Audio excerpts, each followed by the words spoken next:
नमो नमः छात्रमित्राणि नमः संस्कृताय। अयं निजः परो वेति गणना लघुचेतसां उदारचरितानां तु वसुधैव कुटुम्बकम्। कभी भी हमारा जो भारत है, हमारी जो संस्कृति है, अनेकता में एकता है। कई तरह के समाज के अलग अलग तरह के विभिन्न प्रकार के प्रवाह हमारे साथ जुड़े हुए हैं। हम किसी भी एक प्रवाह या किसी भी एक मानसिकता या कोई भी एक पंथ या धर्म इसके अनुसार नहीं चलते। हम इस अभी जो मैंने आपको इन द बिगिनिंग एक सुभाषित कहा है, हम उसकी तरह हम सब भारतीय चलते हैं। देश के प्रधानमंत्री भी इस सुभाषित का बहुत बार उल्लेख अपने अनेक भाषणों में कर चुके हैं। इस सुभाषित का अर्थ है कि अयं निजः परो वेति गणना लघुचेतसां। ये मेरा, ये तेरा, मैं बड़ा तू छोटा, ऊंच नीच करना, गलत विचार रखना, मैं ही बड़ा हूं बाकी सब छोटे हैं, या मैं बहुत ही छोटा हूं बाकी सब बड़े हैं, ये सारे विचार छोटे मन के लोग करते हैं। लेकिन जिनका मन उदार होता है, जिनका मन बड़ा होता है, वो तो सारी पृथ्वी को ही अपना घर मान लेते हैं। वसुधैव कुटुम्बकम्। आपने कई बार देखा होगा कि ऐसे हैंड्स है और पृथ्वी का जो ग्लोब होता है, अर्थ का, वो है। यानी कि इसके पीछे एक ही धारणा है कि मनुष्य के ज्ञान पर, उसके कर्मों पर ही ये दुनिया टिकी हुई है और कोई भी शक्ति इसके पीछे नहीं है। लेकिन एक ईश्वरीय शक्ति उस मनुष्य के साथ जुड़ी हुई होती है, उसे कोई हम अलग अलग नामों से पुकारते हैं। ठीक है, तो ये सुभाषित आपके लिए इसलिए कहा है कि आपके ज्ञान में कुछ वृद्धि हो और आप तक कुछ अच्छी चीजें पहुंचा सको। तो हमारा ये जो भारत देश है, ये बहुत सारे विभिन्न पंथों के द्वारा विभिन्न चीजों से जुड़ा हुआ है और हम देख सकते हैं कि हमेशा से ही भारत में ये सारी चीजें देश और दुनिया में अपना एक अलग तरह की पहचान हजारों सालों से बना कर रखी है। तो ठीक है, आज के लिए ये आपके लिए दो शब्द आपके लिए थे, सारे भारतीयों के लिए थे। आप अपने घर में सेफ रहिए, खुश रहिए।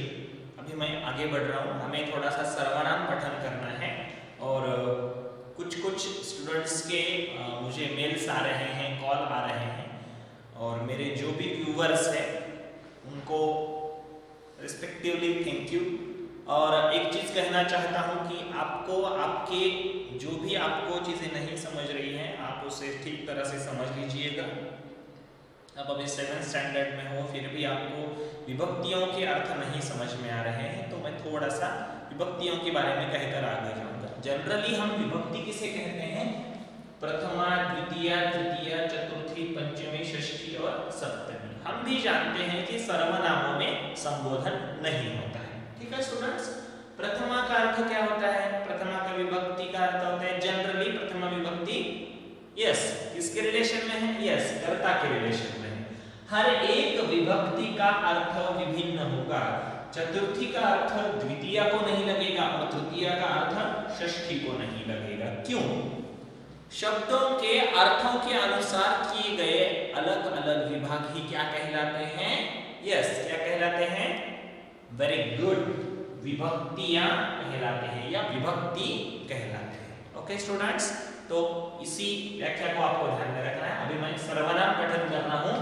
यद सर्वनाम पुल्लिंगः यह यौ ये प्रथमा, यं यौ यान द्वितीया, येन याभ्यां यैः तृतीया, यस्मै याभ्यां एभ्यः चतुर्थी, यस्मात् याभ्यां एभ्यः पंचमी, यस्य ययोः एषां षष्ठी, यस्मिन् ययोः एषु सप्तमी। इसके बाद हमें इसी के स्त्रीलिंग का सर्वनाम अभी हमें इसका पठन करना है। यद सर्वनाम स्त्रीलिंगः, यानी कि महिलाओं के संदर्भ में हम जिनका यूज करते हैं। ओके, यह यौ ये प्रथमा, अभी हमने जो सर्वनाम पढ़ा है स्टूडेंट्स, ये सर्वनाम किसके किसके संदर्भ में आता है? देखिए मराठी और हिंदी में हम जैसे कि कहते हैं कि मराठी में जो, जी जे, जो इट मीन्स पुल्लिंग, जी इट मीन्स स्त्रीलिंग, जी महिला, ओके, या जो महिलाएं, या ये याह प्रथमा, एक जो महिला द्विवचन और ये बहुवचन, या ये याह प्रथमा, याम ये याह द्वितीया, यया याभ्याम याभ्यः तृतीया, यस्यै याभ्याम याभ्यः चतुर्थी, यस्याः याभ्याम याभ्यः पंचमी, यस्याः ययोः यासां षष्ठी, यस्यां ययोः यासु सप्तमी। ठीक है स्टूडेंट्स, अगला सर्वनाम नपुंसक लिंगम, इसके संदर्भ में हमें देखना है। ठीक है, यद सर्वनाम नपुंसक लिंगम। ठीक है,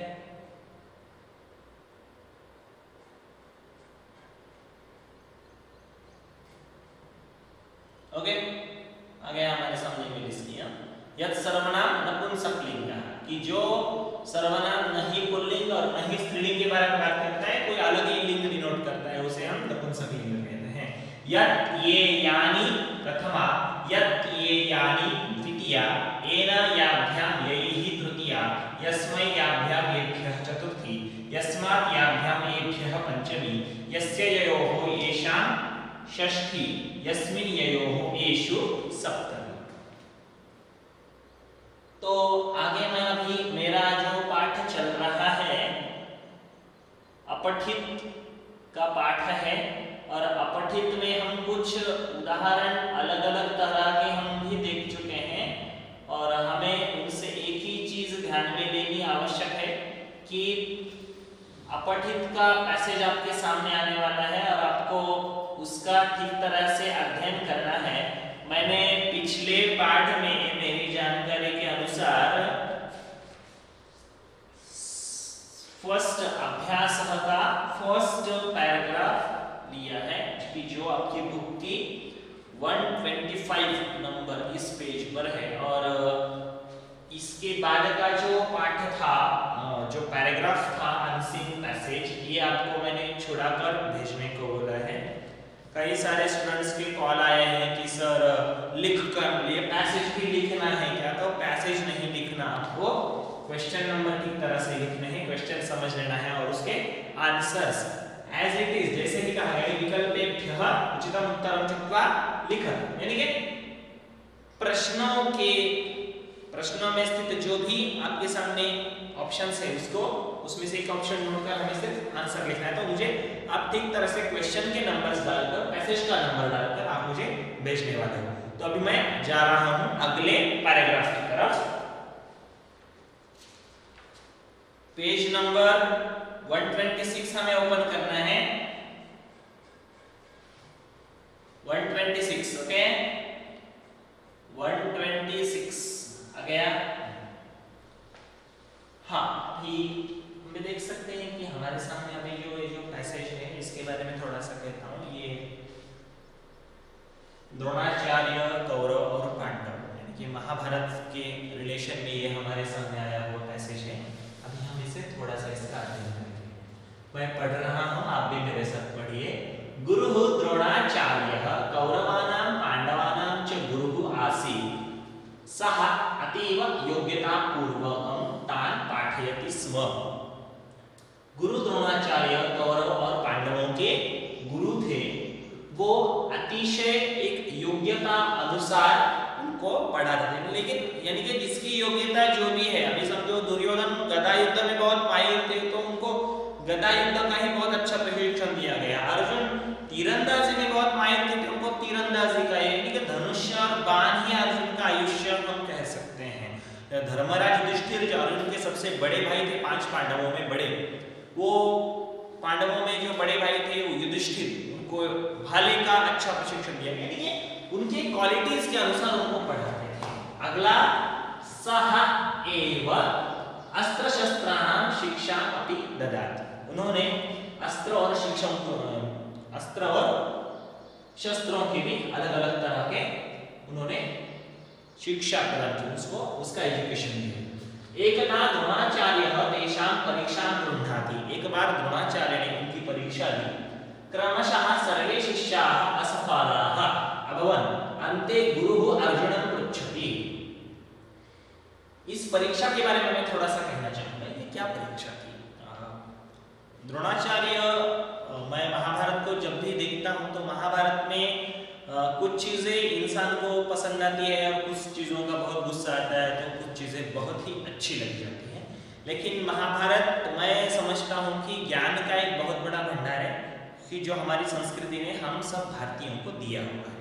ओके, तो ये परीक्षा क्या थी कि जब उनको पढ़ाने के लिए ये सारे शिष्यों को लेकर वो एकत्रित सम्मिलित हुए, उस वक्त उन्होंने एक पेड़ पर एक चिड़िया रखी और कहा कि इस चिड़िया की आपको आंख ऐसी भेदनी है कि बांध तो लगे, उसकी आंख तो भेदी जाए, लेकिन वो चिड़िया उस डाली से या उस ब्रांच से नीचे नहीं गिरनी चाहिए। तो बहुत बार सब कहते हैं ये क्या कह रहे हैं गुरुदेव आप, ऐसे कैसे पॉसिबल है? तो बाद में सबको पूछते हैं, दुर्योधन को पूछा गया तुम्हें क्या दिख रहा है? मुझे पेड़ दिख रहा है, पंछी बैठा दिख रहा है और उसको मुझे मारना ऐसा दिख रहा है। गुरुदेव ने बोला बाजू हो जाओ, तुम नहीं कर सकते। सबको पूछा, सबके अलग अलग आंसर्स आए, लेकिन अर्जुन का क्या आंसर आया? अभी हम एक वाक्य आया है कि उन्होंने परीक्षा की, क्रमशः सर्वे शिष्याः असफलाः अभवन्। क्रम से सारे शिष्य उसमें जीत नहीं पाए, लेकिन अंत में अर्जुन को पूछा। अर्जुन ने कहा, अर्जुनः वदति अहं तो केवलं चटकायाः मित्रं पश्यामि। मुझे डाली पर बैठा हुआ पंछी दिख रहा है, ये दिख रहा है, वो दिख रहा है, कुछ भी नहीं कहा। मुझे तो पंछी दिख रहा है और उसकी आंख दिख रही है, इतना ही मैं जानता हूँ। चटकायाः नेत्रं पश्यामि, यहाँ पे तो कहा गया सिर्फ उसकी आंख ही दिख रही है। एवं कथयित्वा सः लक्ष्यभेदं करोति। जब अर्जुन ने ये आंसर दिया तब गुरु द्रोणाचार्य ने भी कोई विचार ना करते हुए इतना ही कहा कि अर्जुन मारो बाण। और हम देख सकते हैं कि महाभारत में बाद में बहुत सारी चीजें आती है। कृष्ण ने भगवत गीता भी कही है, भगवान कृष्ण ने। हाँ ठीक है, तो मैं अभी क्वेश्चंस की तरफ बढ़ रहा हूँ।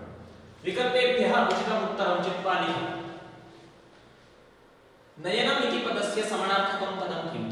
नयनम, नयनम इट मींस द आई।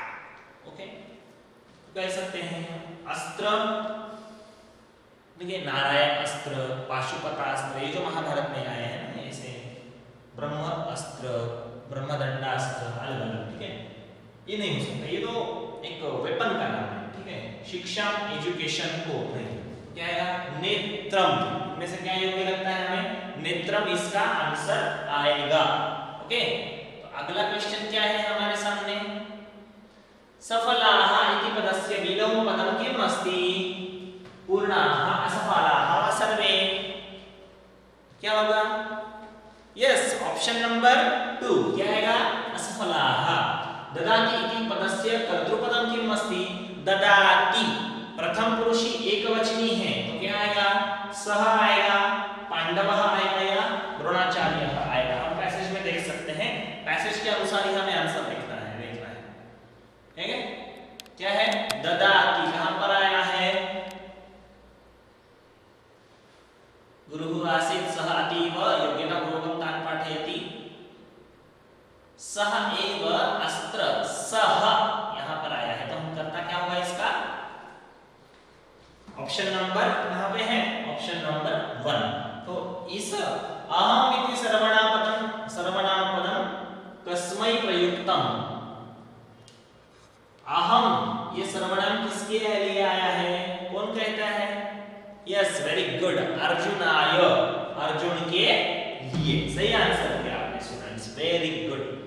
इसके बाद मैं जा रहा हूं एक पदेन उत्तर के क्वेश्चन के पास। कौरवानां पांडवानां च गुरुः कः आसीत्? सोचिए। यस, वेरी गुड, द्रोणाचार्यः गुरुः आसीत्। के असफलाः अभवन्? के असफलाः अभवन्? फिर से एक बार पैसेज देख लेते हैं, क्या है?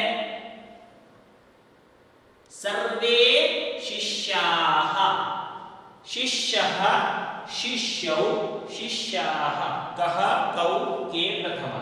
के असफलाः अभवन्? शिष्याः।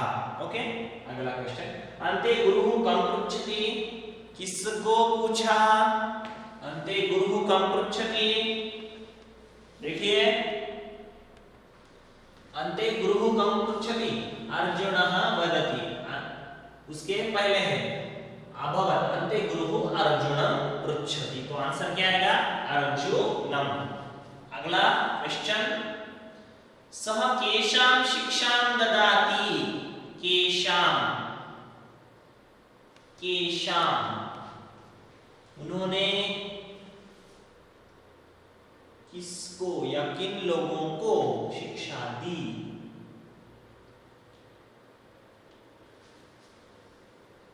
क्या आएगा फिर, केषां, शिष्याणां, किसको दी, शिष्यों को दी। केषां कहां पे आएगा, यहां पे आंसर क्या है देख सकते हैं हम, ढूंढकर आप मुझे लिखकर भेजोगे इस क्वेश्चन का आंसर, मैंने बोलने वाला, ठीक है।